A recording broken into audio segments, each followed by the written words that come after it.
This is Happiness Solved with America's happiness coach, Sandee Sgarlata.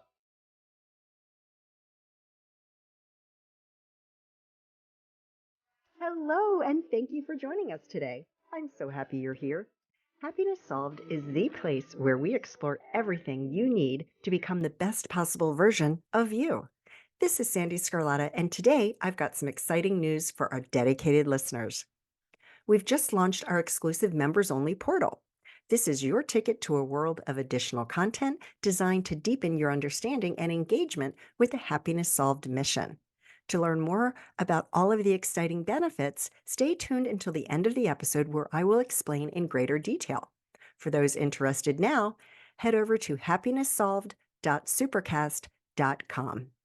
Today is another amazing conversation, so let's get started.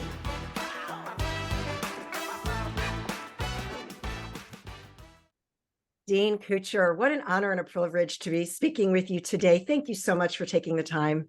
How's everything going? Great, Sandee. So good to be here and talking to your audience too. Really pleased. Thanks for having me. Absolutely. I know. And it was funny because we were just sitting here talking. I was like, stop. This is good stuff. Let's hit the record button. All right. So for the audience, Dean Koocher is a co-founder of Kidstream, which is the largest kids movie TV streaming platform, AKA the Netflix for kids shows. So I love it because it's enriching, engaging, ad-free entertainment for kids with no violence or any other bad, negative stuff. Where were you 20 years ago when I had a 3-year-old watching television, right? Well, it's gotten more challenging for them today, I can tell you, the parents today, because there's so many options out there. You know, Kidstream, we feel like we're not the largest, but we're very specific in what we offer. And we don't, like you said, we don't have advertising. And it's important because advertising, when you have your kids subject to it, first of all, you don't need them subject to, advertising sugary cereals, whatever, toys. Nope. But even beyond that, once you're watching advertised, your kids are watching that, they become kind of a number for the advertisers. So their habits are basically being sold. And what they're watching is not necessarily what you might want to pick for them, because it's what's driving numbers. And so it's nice to have an environment. We feel like we sell peace of mind with Kidstream. Not only do we pick really good shows, because that's where I think most of our value is bringing really great content, but we don't have the advertising with it. So you feel safe when you're watching us. Peace of mind. Absolutely. And at the end of the day, these networks, it's a business and they need to make money. And how do they make money? On advertising. However, I could do without hearing all of the pharmaceutical ads that are out there.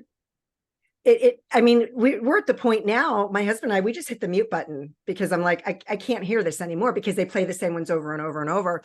And nobody needs that information in their head because they're sending the wrong message to people. So certainly children don't need that either, that they need to be eating the sugary stuff. And Yeah. I mean, I like some of the fun ads too. I'm not, of course, an adult, when we can make, like you said, you and I can make our own decisions. But when it's hitting our children, especially our market is, we really focus on 2 to 9-year-olds. So they're really impressionable, smart kids at those ages, and yet they're still very innocent. We don't want to have them barraged with stuff that they don't need. Well, no, because their minds are still developing, and if you see somebody that you look up to and they're endorsing something, you believe it's true. Because they're so impressionable. Oh my gosh, they're so impressionable. Mm-hmm. So, it's hard not to blame the networks, for doing it, right? Because they need, without them, I wouldn't be watching, my tennis channel. The way the world goes. Yeah, we love it. Yeah. But today, in today's world, for $4.99 a month, you can't even feed a person one meal for that price these days. And it's unlimited. They can watch it wherever they want. You can bring the phone with you. You can have them on the iPad. You can have it on the television. No commercials. And we just have constant, beautiful shows. I mean, right now we're up to about 65, 70 series with, over almost 750, 800 hours of television. A lot of stuff is small for children, younger children. They like to see smaller things, maybe 11 minutes at a time, or, even for the youngest, even 5 minutes at a time. But we just have tons of stuff. It's constantly getting new stuff in. But we have a lot of classics too. I mean, we believe we don't have to have all new shows. Like we have a lot of shows that were big in the 90s that we think are really still as solid as ever, like Barney and Thomas the Train.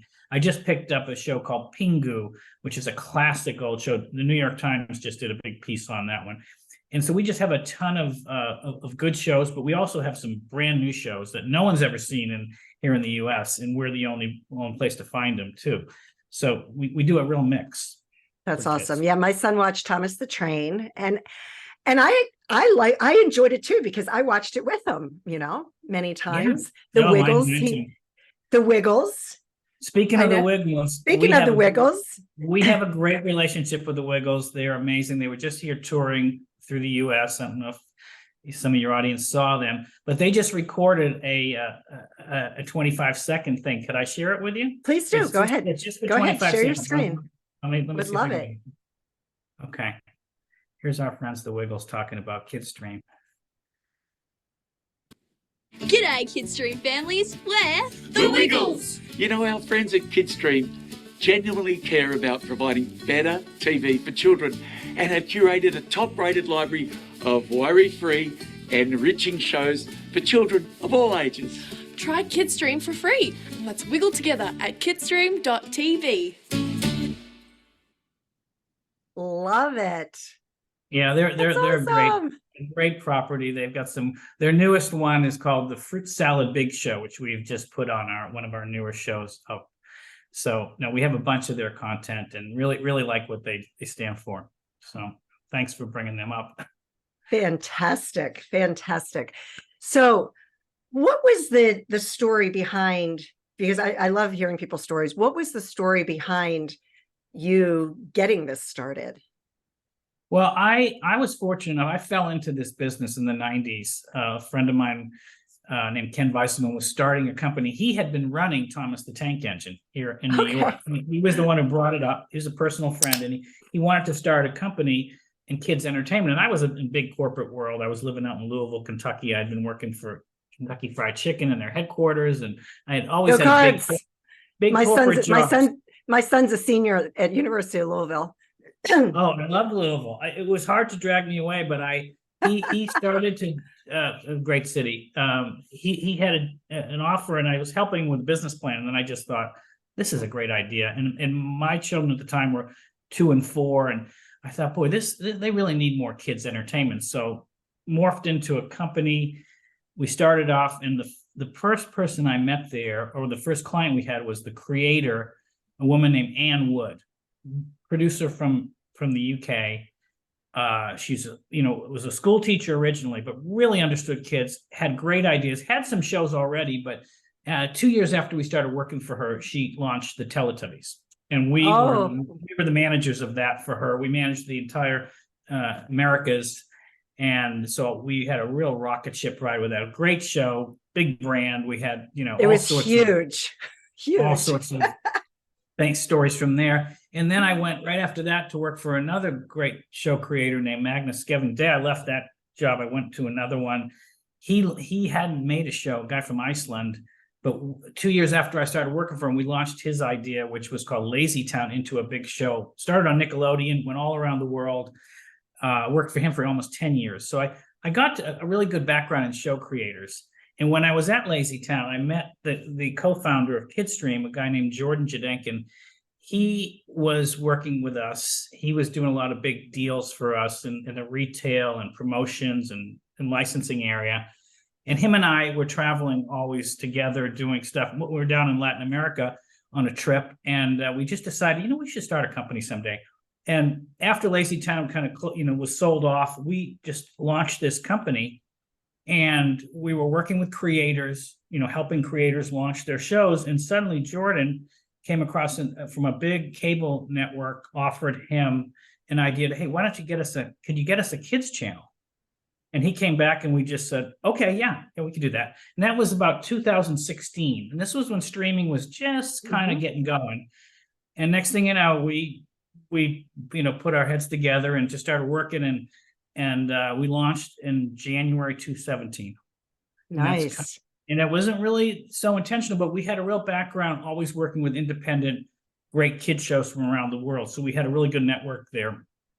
And that's kind of what the fun of it is for me, is working, finding really good creators, bringing their stuff and putting it on this channel. And that's what I spend probably at least half my job doing, is looking at kids TV and talking with them about new shows and evaluating them. But I rely a lot on the producer or the creator, because in today's world, there's a lot of stuff out there that kids may like, and it may be good or it may not be good. But you can't always trust, just because a kid likes it or a child likes it doesn't mean it's necessarily good for them. It's kind of like junk food. They may be attracted to some junk food. So I rely a lot on producers, really good creators. There's so many of them out there that are really talented writers and animation companies. So we rely a lot on them. We really vet our shows to make sure they're really good for kids, and not just popular for kids, not just something they're attracted to, but something that's really good for them too. Right. Because what we were talking about when I was like, no, I want to record this, excuse me, is that age group that you target was what, 2 to 9? 2 to 9. And their brains are still developing during that time. And they're so impressionable. And when they see somebody that they look up to, because we were talking about the commercials and how the commercials can just be a bad influence on kids, but they look up to it and they think that it's okay. And Right. The same thing, they're watching a show. And if even if it's a kid's show or any show, and you hear somebody, they're idolizing this character, and you hear them swear or making bad decisions, they think that that's okay. They don't understand what's right and what's wrong. Exactly, Sandy. And even the type of humor, there's some sort of shows that we avoid that have kind of a very popular but mean-spirited humor, we'll call it. Right. And I was talking to a mother that I just happened to meet, and she said, well, I don't let my children watch this show anymore because he starts, not one of our shows, but a show that was pretty popular, because after he watches it, he's really mean to me. And it's because they imitate things. So you're right. We wouldn't take a show, even if it was very, very popular, that we felt was like that. And we look at, things that are enriching, but you're right. They're very impressionable. I take it as a huge responsibility to put anything on our channel, because you're right. They're so smart, these young kids.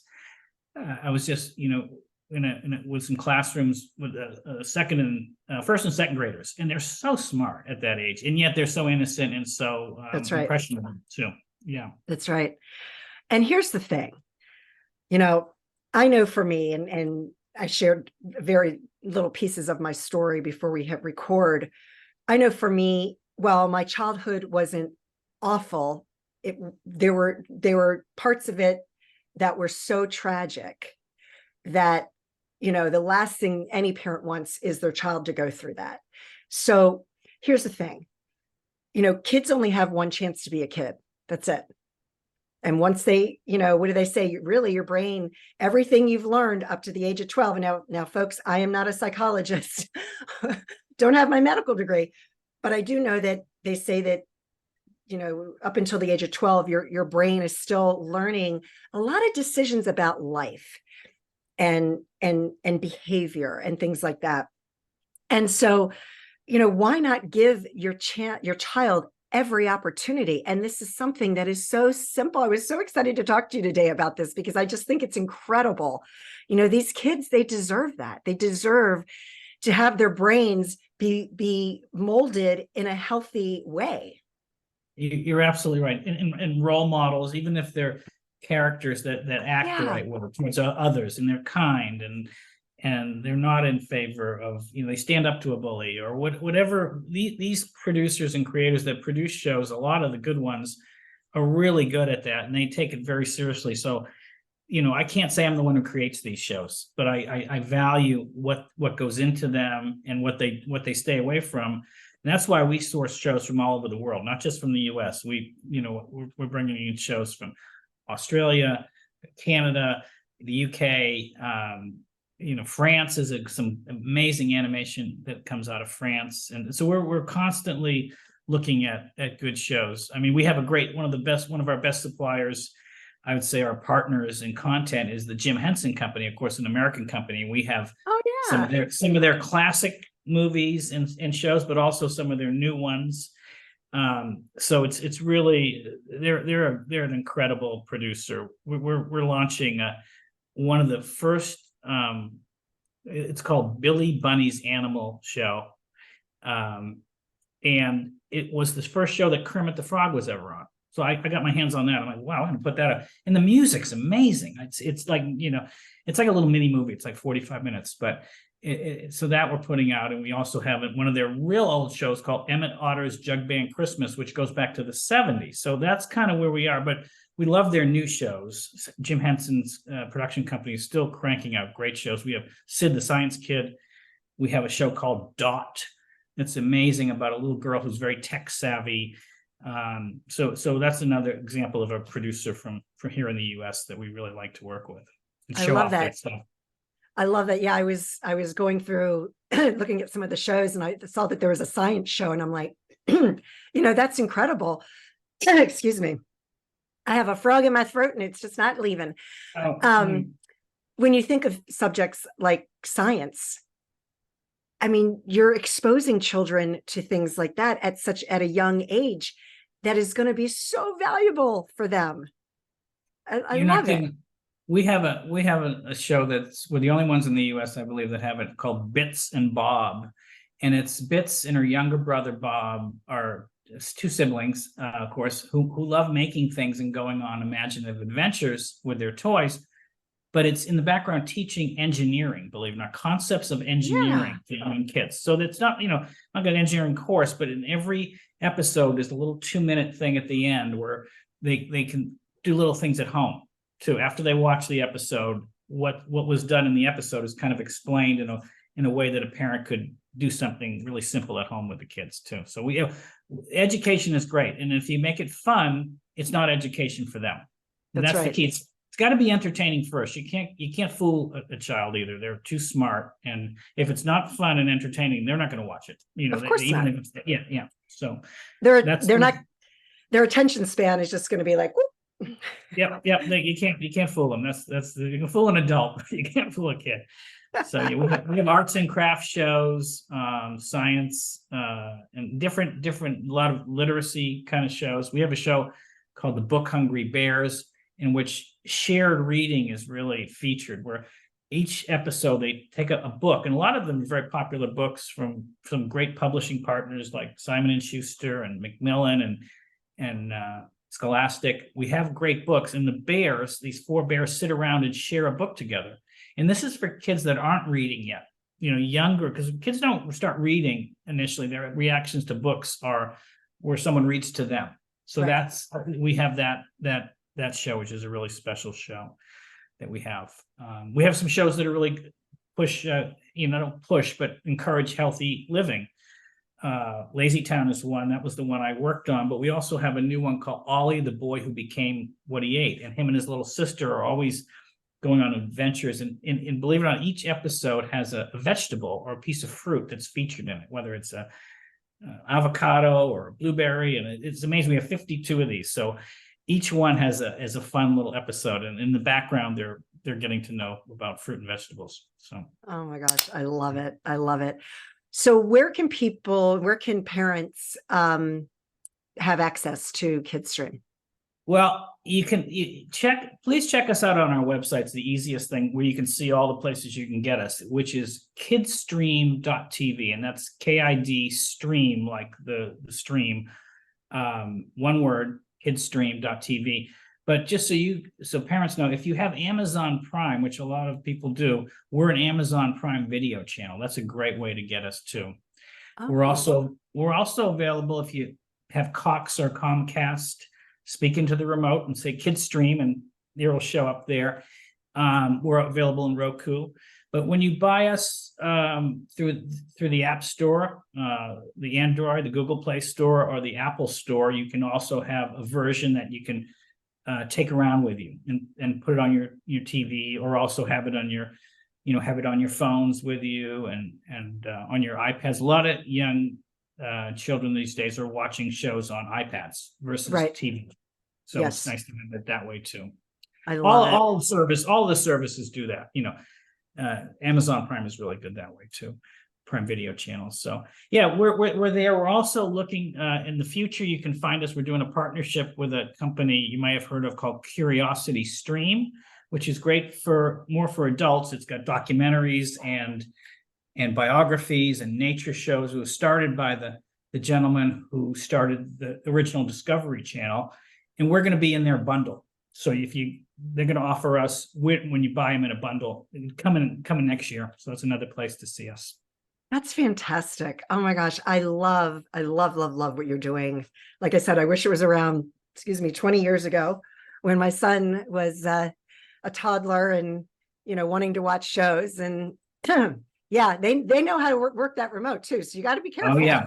Mm-hmm. That's another thing. You won't get in any trouble here if they're on a bigger network that has adult shows and things. You don't know where they might go. They might start out here and they're pretty good with the remote, as you said, and they could be in some places that are pretty scary or inappropriate.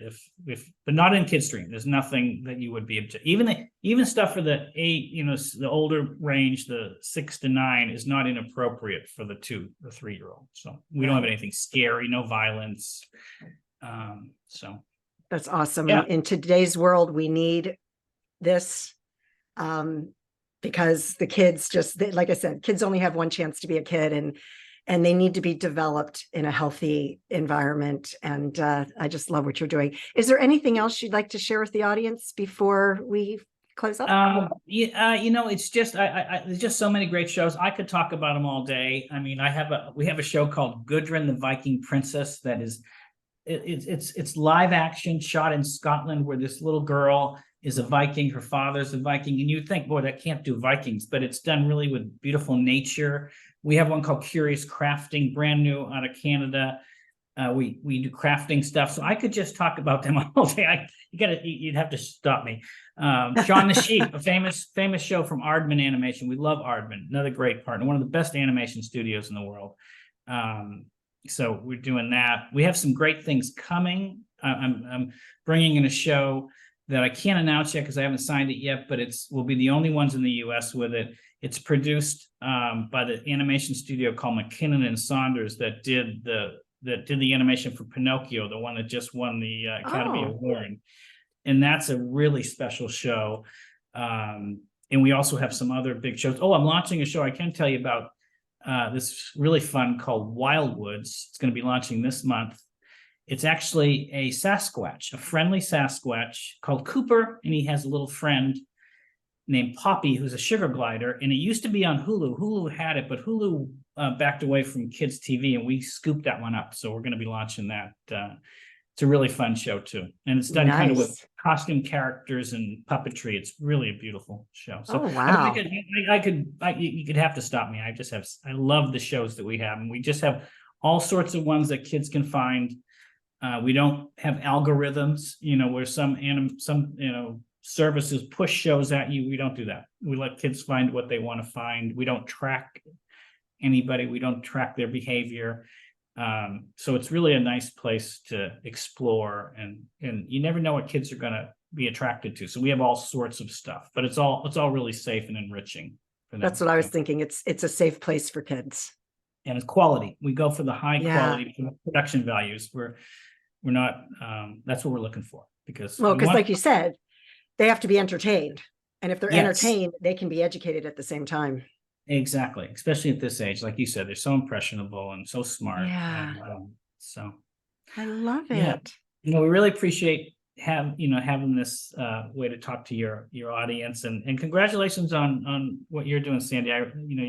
Your podcast is really growing. It's hard in that business. I know. We're really appreciative to be with you, and so fun to be on one of the few big growing podcasts in the country. So we hope to do more things. If there's anything else we could do, we'd love to. Thank you. Thank you so much. I so appreciate you. And thank you everyone for listening today.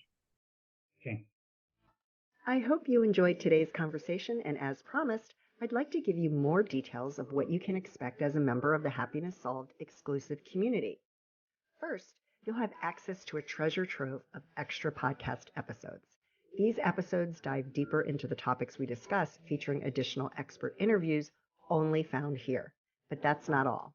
As a member, you'll also get access to a series of mindset training sessions.